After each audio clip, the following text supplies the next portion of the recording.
Possess Hiita. I use the Runix, Kirin, Nary Fire to support Blazing Hiita, Familiar Possess Hiita, and Hiita the Fire Charmer. Hiita Fire Charmer doesn't do too much in the deck. If I had the Breeze Dragon in the deck, it would help me go into 7-star synchro plays, of course. But I don't synchro in this particular build. It's just XYZ summon, and then you're just trying to get the Garunix loop, up and running, right? So I got. She's okay against certain decks in case you want to steal somebody's fire monster, but she's there just because she's part of the archetype, as well as you could special summon Familiar Possess Hiita by sending a Fire Charmer, and I tend to combo it with Nary Fire to the graveyard, send those two to the graveyard to special summon her, and then by special summoning her by that effect, she's 1850. So it's just really there just to help thin the deck out a little bit, because I use her, him, bring out her, so that takes her out the deck, so helps thin the deck out a little bit. I also do a combo with Blazing Hiita and Nary Fire. If I have a Garunix in my hand, and that's how I could summon a Garunix from my hand.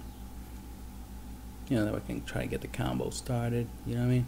A good combo to do in this deck would be Onslaught of the Fire Kings to bring out a Garunix, then summon Blazing Hiita, drop Nary Fire, tribute Nary Fire to summon a Garunix from your hand.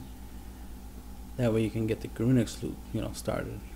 Because the Garunix that you brought up with Onslaught will destroy at the end phase. It will special summon the important standby phase, which will in turn destroy all monsters on field, and the Garunix you had on the field along with Blazing Hiita will be destroyed, and then the loop starts, right? And that's the idea, for the loop to start. Kirin is useful because if High Avatar Garunix gets destroyed by battle, you can bring out Kirin. Kirin gets destroyed. You can drop a Garunix from your deck to the graveyard, or any fire monster of your choosing, like Blaster, for example, so that we can summon Blaster next turn or something like that.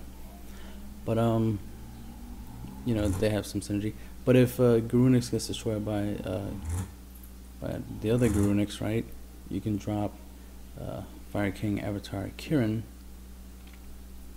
so that way you can have an extra monster for defense purposes. If it gets destroyed, obviously you do the effect and all that good stuff. Send monsters to the graveyard. Sending monsters to the graveyard is good because obviously it helps with Soul Charge, which is in the deck. Right. You could do some XYZ plays, of course, using Blazing Hiita or Familiar Possess Hiita along with Nary Fire. So as long as you have a spellcaster face up on yourself here, you can special summon Nary Fire. You can only control one at a time. So you summon one, special him, and you can go into an XYZ play, which comes in handy, right? You can even do a combo where you summon Blazing Hiita, special summon Nary Fire, tribute Nary Fire to summon any of your blazing monsters. I mean, not blazing monsters, any of your Hiita monsters. That way you have two spellcasters you can overlay and go into Downward Magician, and you have a 2500 Trampler, 2500 with piercing, which is always good, right? Especially if you're going up against some tokens, it'd be good to deal some damage.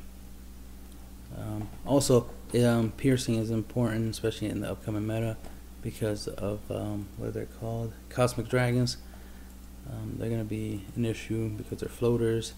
But the 1900 and 1600 attacker, which is the earth and the fire one, they have 0 defense. So if they summon into defense, that's piercing is a very useful effect. Downward Magician would give you that ability to pierce, and if you special summon Hiita from the deck or hand by her effect, you have an 1850 piercer, so that's useful. So you might want to avoid Garunix and Cosmic Dragons. Might want to. Probably can't avoid it, but you might want to avoid it, right? Onslaught, already said you can bring out Grunix, but you could also bring out Kieran if you want. You know, try to get Kieran's effect so you can thin out the deck. But typically, you're just going to go straight for Grunix. He's a 2700 beat stick and then his effect. So, you definitely want to bring him out. Soul Charge for XYZ plays, bring back all your monsters.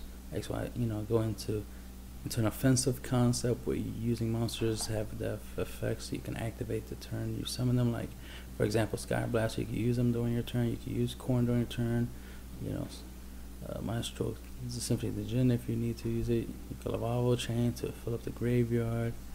You can got Cowboy, burn your opponent. You can just go number 1/1 and steal something. You can go Exciton and clear the field. You can go Violon the Sigma, to your opponent's monster. You can go Evil Swarm Robolos and pluck a card from his hand or his field or his graveyard. If you bring back Grunix, you can make Gimmick Puppet and get rid of 2 special summon monsters your opponent controls. And if they're XYZs, deal them damage, which is always good. You could pretty much just win with that if you play it right. Heliopolis, you know, get rid of whatever you need to get rid of. And then Felgrand's just a good defensive monster. So if you Soul Charge into, you know, you can make him and he'll last a little bit longer than normal. Right, he'll be on the field a little bit longer, so that way you can use him in the following turn.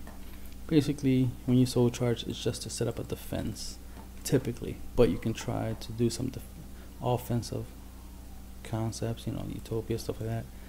Set up a way of dealing your opponent damage. Beto, MST, Regeki break, red screens, those are the staples, you know what to do with them. Call on Haunted, just because you're trying to get the, you know, the Grunix on the field and get the loot going, but it also helps you with getting, you know, some level 4s on the field so you can XYZ summon.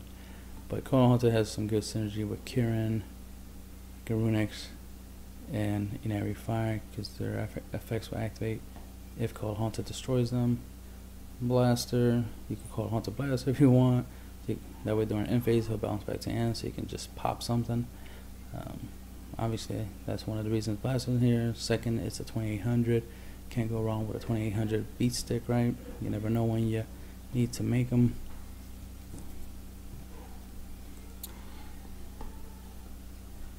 Wind up Zen mains because you have Kieran's and you have Fire Charmer, so you can make him. Plus, he's fire, so he's useful for summoning Blaster. Lavavo Chain, also a fire you could banish to summon Blaster. Plus, you can use this effect to send Blaster grave if you need to. Downward Magician because it has piercing and requires 2 spellcasters, and the main monsters of the deck are spellcasters. Maestro because it has a good effect. Plus, it can survive being destroyed by Grunix, so that's a good monster to have on the field. Plus, you can use it to beat a Grunix because you see Grunix at 1700 defense, so you can use Maestro to defeat your opponent's Grunix. So it's good for the mirror matches, right? Corn, you know, it helps get rid of whatever you need to get rid of. Deal 1000. It's always good. The point is it's always deal damage, right? Sky Blaster is good against monsters that can't be destroyed, obviously. Exciton, destroy everything because he's broken, right? Number 101, steal stuff because he's broken. Gaga Cowboy, burn, baby burn, right? Utopia just because he's awesome. Violon the Sigma, steal something. Ouroboros, banish something. And I already mentioned all these other ones, what you could do with them, obviously. And that's the end of the